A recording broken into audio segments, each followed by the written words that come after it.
Good morning from Panhandle Outdoors, America's only daily outdoor TV show. Your source for fishing, hunting, and information for folks who enjoy the great outdoors. Now sit back, relax. It's Panhandle Outdoors. Good morning, folks. Welcome to Panhandle Outdoors. I'm Winston Chester. I'm glad to hear this morning. Got a great show lined up, a special guest here in the studio. But first, let's take a look at our weather, brought to us by Gulf Coast Air Conditioning up in Southport. Drew Pollard and the hard-working crew taking care of our everyday comfort needs. Speaking of comfort, has it not been comfortable this week, and especially in the mornings now? Been a little warm in the afternoon. Today's getting up to 87, but tonight is dropping down to 66, and I know everybody's excited about our very first cool front coming in next day or two, so it's going to have some repercussions on what we can do outdoors, and it's going to be a lot of good things. Our water temperature at the end of the pier is still at 81, and it'll probably drop another degree or two coming up the next week or two. So 81 degrees at the end of the pier, and the Spanish are moving. River readings brought to us by Panama City Coca-Cola. Good folks at the Coca-Cola plant, and we just really appreciate their sponsorship. Looking at the Apalachicola at Bluntstown, reading a 3-point even, just like yesterday, steady all the way across, had a little bit of bump in it. That may open up a couple of those gates, but it's not a big movement right there. But take a look at the Choctawhatchee at Caryville. Folks, that is it's reading a 0.8. Now, it looks like it's underground. I mean, it's really, really low on the Choctawhatchee. I remember talking to Scott Lynch at the time. You could, in the upper end, you could actually walk across the Choctawhatchee up in southern Alabama. So I'm going to call them up tonight and find out if they can still do that. Our wind direction will be east, southeast at about 8. Like I said, tide chart brought to us by Kent Forest Lawn. Good strong tides. Our high tide is at 122 this morning, so it's going out right now. It's going to be going out to about 1:30 after lunch, and then it's going to be a good strong tide coming in. Good outdoor weather. All right, let's take a break. We'll be right back with our special guest.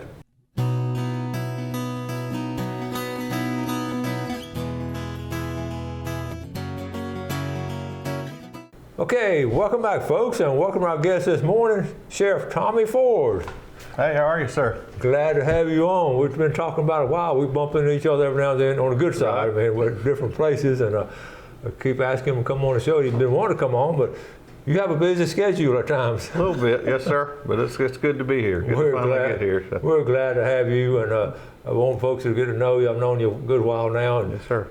Tell us a little bit about growing up. You grew up here in the Panhandle in Port St. Joe. I did. It was a wonderful place to grow up.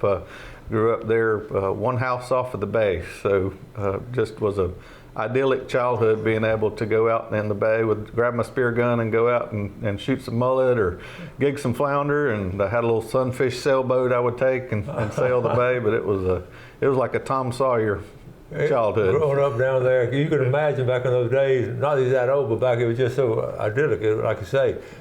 You just walk to the water. Absolutely. And you had a lot of kids in the neighborhood doing those kind of things. Had a lot of good buddies that we would hang out, and we'd be out till the sun went down. That was our clue to come home when the street lights came on. We would get out of the bay and come home. Yeah. Your mom didn't have to tell you when to be home, did she? That's right. You knew. That's right. And you grew up down there. I know it was interesting. Your dad had passed away, but he said your mom lived there till Hurricane Michael, and then what happened then? Yes, Hurricane Michael hit the childhood home there, and about 4 foot of the bay. I found a little redfish in the living room, so I knew it was time to sell. So. Oh my goodness. But I grew up down there. My grandparents were from down there. My grandfather was a big fisherman. He loved to surf fish. So when I was 3 years old, I would be out surf fishing with my grandfather, and my father didn't get that gene, and I don't have as much time as I'd like to spend in the outdoors, but it's certainly, we live in a blessed place. St. Joe, Panama City, all this area is just blessed. Did you ever get over toward Indian Pass or Cape San Blas? You ever doing fishing over that way? Yes, sir. In fact, back at that time, you can still now, but we would, we'll have a cast net and a bucket in the back of our pickup truck and drive Cape San Blas and see the swirls and get some fresh mullet. So and it's this time of year. It is. To yes, do sir. that. Yes, sir. That's cool. Well, what you went to St. Joe High School? What inspired you to get into the law enforcement field? I kid with my mother that she's responsible for it. She got me a little state trooper outfit when I was about 5 years old, and they took me downtown Port St. Joe, and there was a man that was the meter man. And he had a little Cushman and drove around and checked the meters. So I got to spend the day with him, and I guess I was hooked after that, and have known from a young age that this is what I wanted to do, and I've just been very blessed to be able to do it. What a story. I never heard that story. And the old timers remember the meter man, and he had all these small towns in the Florida Panhandle. If your ticket, if that meter had expired, you got a ticket. He would be on you, that's right. He had no pity. I mean, he'd be walking up, he's still going to put it on the window. That's funny. I hadn't thought about meter man. Well, a little Cushman, little one wheel in the front, and just. Oh my goodness. That's good inspiration. So then how'd you get into it? I mean, once you had inspiration, so you started to go to school and then... So I originally was, looking at a career in federal law enforcement. And I went to university. I went to Gulf Coast and got a degree in business. And following that, I went to University of West Florida and received a degree in accounting because the FBI at the time was taking accounting majors. And got interned with the Florida Department of Law Enforcement, FDLE, and really kind of fell in love with that agency and got on with them, worked with Tallahassee Police Department for a short period of time, but then became an FDLE special agent and worked Jacksonville, St. Augustine, Tallahassee, working major investigative crimes, violent crimes, drug trafficking crimes, things like that. I refer to that as the fun part of my career.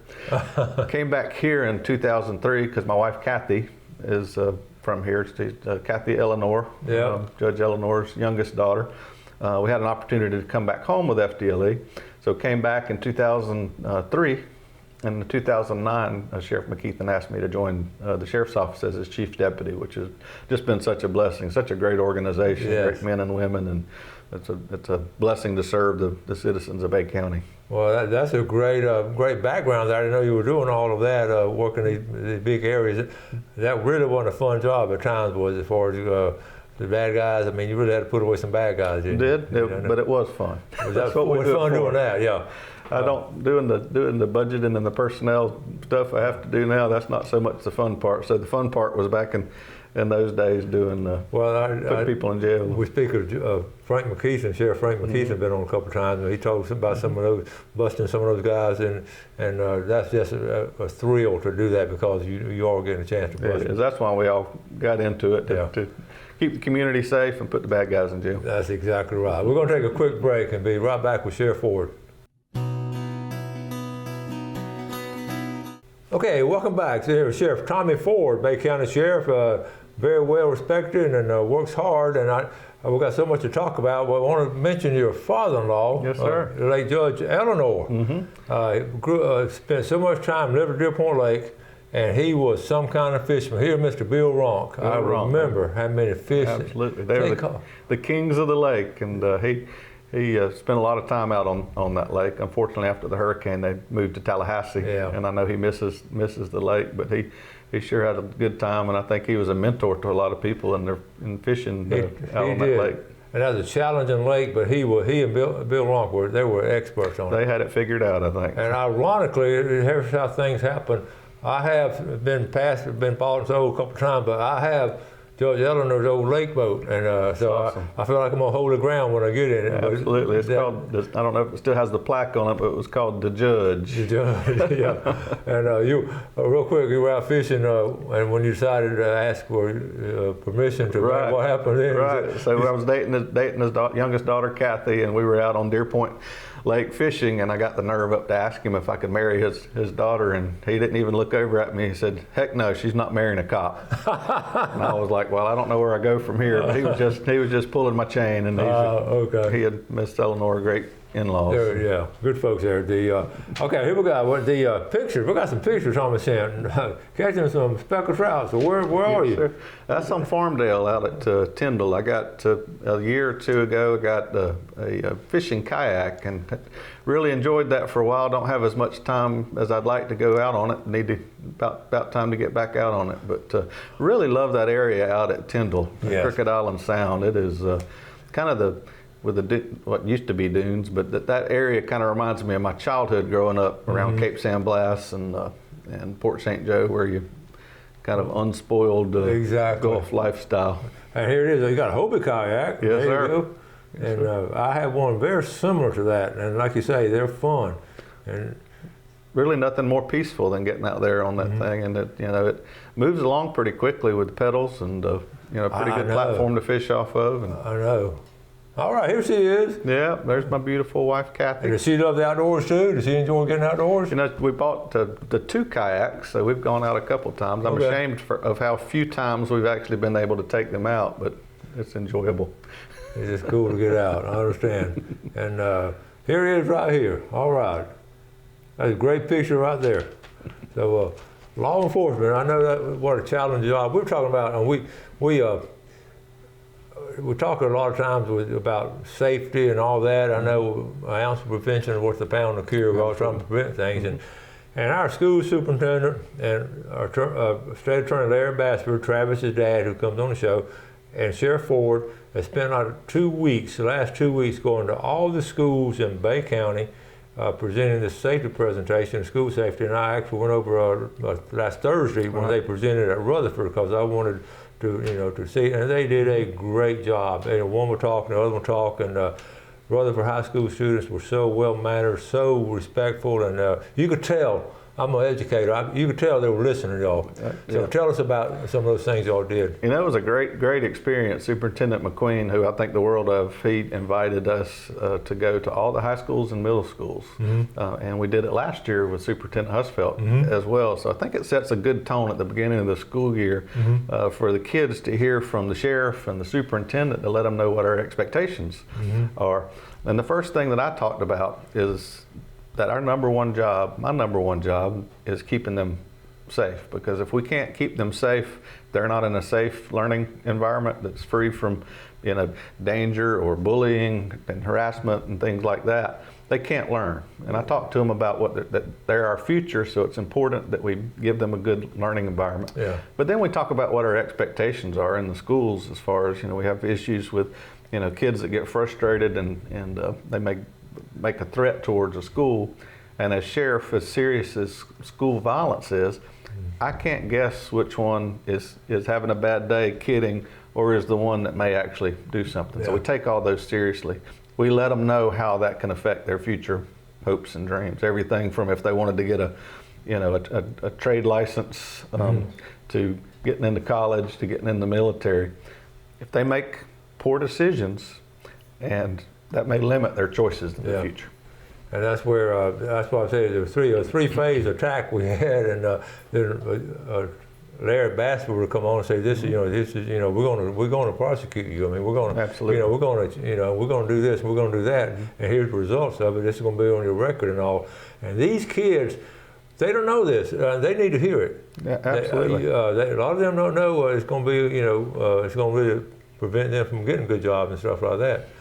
And I every morning when I get up, I pray. I actually get on my knees to pray, and over the years I pray for the safety of our students at school. Years ago I never did that, because it wasn't that big of a factor years ago. But now, look at our country, and this is such a threat. It is. I remember. I know this analogy has been used before, but it was true story.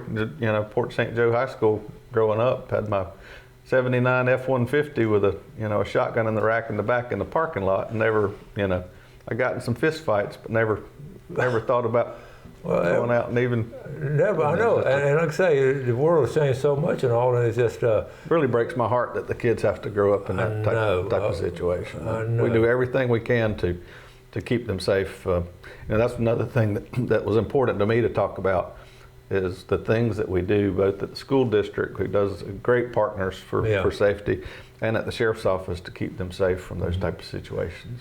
And we really want to take this opportunity, with our 9 counties, nine school districts here, we'd like to encourage other counties to do something like this, and they may be doing it, we don't know, but just get out into the school and flat out tell, let the kids know what's going on. And of course the electronics and internet and all that just compounds the problem. It makes it complicated. I know you see that. So that, and I'm sure Sheriff Ford will talk to you, or anybody, any superintendent, and and do something like that. That'd Yes, be sir. good. Absolutely. All of our school systems.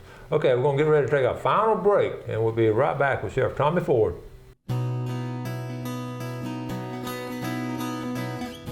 Okay, welcome back. So here with well, we'll use the term high sheriff. And, so you old timers understand what the high sheriff term is, but we'll have to talk about that one day. But have you been called a high sheriff lately? A little bit, yes, sir. That's funny. Okay, let's take a look at our fishing game time, brought to us by Blue Water Outriggers in Port St. Joe. George Dern and a very good staff down there. We talked about the store before, all the tackle they have. Our time today, 4:43 to 6:43 this morning, this afternoon, 5:11 to 7:11. We'll appreciate their sponsorship. Blue Water Outriggers has been with us since day one on Panhandle Outdoors. Mr. George Duran was one of my first bosses. When I was in Port St. Joe growing up, I worked at the Safeway grocery store before No he bought the kidding. Piggly Wiggly. So he was a great guy to work for, and really taught me a work ethic, because he certainly expected you to work if you worked for him. And, he still does. Still does. And he's a pillar of the community. He is. And he does. He is. He gives so much back to the community. I feel like I got a good start with starting out work there and realizing what an employer expects of you. I'm learning all kinds of things I don't know about you. I don't know you worked with George Durham. That's cool. All right, now let's. We're talking about outdoors and all, and getting kids in the outdoors. Just helping kids. The teenage years are tough. We know that. And you see it on a daily basis. And we talk about how important outdoors to kids. You think? Absolutely. I think if we could get back to more of that, some of these problems we have would subside, and get them off the cell phone and the internet and the social media, and get them outdoors. And I know you've done a lot of great work in the schools to ignite that passion in them. Yeah. Well, and this comes from law enforcement now, and they see it. And at one time, y'all over the years, you had like a little wilderness camp or camps and different things for kids. Yes, sir. Mm-hmm. And I know y'all try on a limited basis as much as y'all can to help it. But like I say, preventing these, getting the kids in outdoors, and we talk about it on a regular basis and all. Mm-hmm. Well, now you said I asked about hunting. You just don't have much time to hunt, but you do like to bird hunt, dove and quail. When I grew up, there was the MK Ranch out at Howard's Creek area, and my dad used to take me dove hunting out there, and I really enjoyed dove hunting. And I remember my first dove that I shot was out at Cape Sandblast, right there where Salinas Park is now. It's called Billy Goat Hill. There was a big dune there, and I remember one. I think the good Lord gave him to me because he landed on a tree in front of me and just sat there until I got my aim and got my first bird there. Billy Goat Hill. Yeah. Okay, that goes way back. Billy Goat Hill. I know when y'all went in the old MK Ranch area, that was a good place to hunt, wasn't it? It was. It sure was. Y'all did stay in the limit. Y'all didn't bust the limit, did you? No, sir. Always obey the law. And you said your dad took you pheasant hunting up in New York State one time. Yes, sir. He had a business trip up there and took me along, and we went up to upper New York State, which is really a rural, mountainous area. They even have rednecks up there in New York, believe it or not. We went to this farm and went pheasant hunting with the pointer dogs, and I remember taking a hen, and it was amazing. They would come straight off the ground about 6 foot, and it was almost like they would pause just a second and then take off like a rocket. And but it was exciting. I've heard that was so much fun. I heard that. All right, getting to law enforcement now. You're a top dog and all.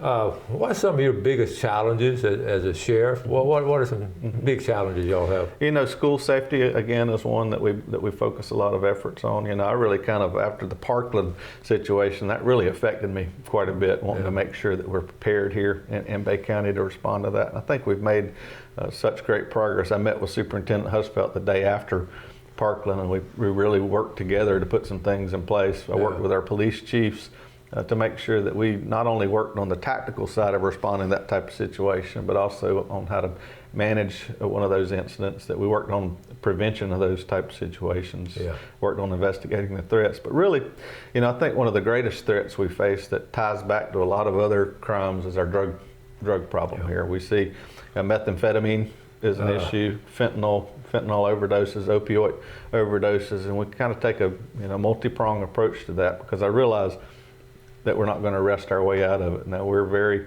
proactive in getting those drugs off the street, and we just see the quantities increasing as far as, and I tie that back to the southwest border being wide open. But we also have a great treatment program at the Bay County Jail, because I would really love to get as many people through that as possible, and if we can save a few lives, get them off drugs to where they can, repair and reunite with their family and become productive members of society. It's that to me is very rewarding to have that treatment program out there. Very good, very good.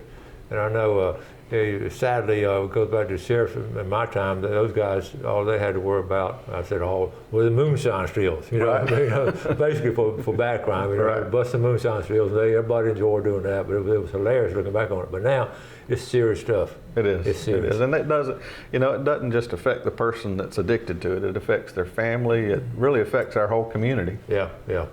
And so we need to do all we can. I know some folks, we have a little jailhouse ministry. They'll go out there. Yes, sir. We've got a great volunteer corps at the jail. A lot of it is faith-based, and some of it's community-based services and things like that. But really appreciate our jail volunteers. They really make a difference out there. That's good. We appreciate you and appreciate you coming on. We got about a minute or so left. I know recently y'all had a dream trip. You and your wife were going to Alaska cruise, Yes, and sir. it got interrupted. What happened? It got a little interrupted. We had a trip. We had a wonderful cruise, 7 days on the Inside Passage, and just really have never seen such beautiful and territory, and got a chance to relax and kind of unplug a little bit, and then had some land tours in Denali and Fairbanks, and but we got the COVID coming off the cruise and had to come home early. So. Oh my goodness! Well, that just means you have to go back up there Right. finish the trip. Absolutely. And I know one quick closing. I know you talk about we have Crime Stoppers on here. That's a good organization. Absolutely, they're our partners in fighting crime, and that's one of the things we told the kids, that if you want to provide information to law enforcement, Crime Stoppers is a great way to get that to us anonymously, and they've always been great partners with us. Yeah, they have. So we saw it's a community effort in preventing crime and helping out on it, and getting kids active in the outdoors. Absolutely. Good. Yeah. Sheriff Ford, appreciate you coming on. Thank you. Enjoyed it. And we'll have to come back on now. I know Frank McKeithen, he'll be jealous now. He'll have to come on next time. Yeah, we'll both come on and Now that would be cool. Y'all tell a few stories. Well, some stories y'all probably couldn't tell. Probably not. But some, I know some you could. Yes, sir. I know. Good job. We appreciate our law enforcement. Folks, thank y'all for watching Panhandle Outdoors. We appreciate your viewership. Do something good today for your fellow man. Enjoy the outdoors and take care of it. And God bless. Thanks for watching America's only daily outdoor TV show, Panhandle Outdoors with Winston Chester, featuring hunting, fishing, and other activities and information to help you enjoy the great outdoors. Join us next time for Panhandle Outdoors.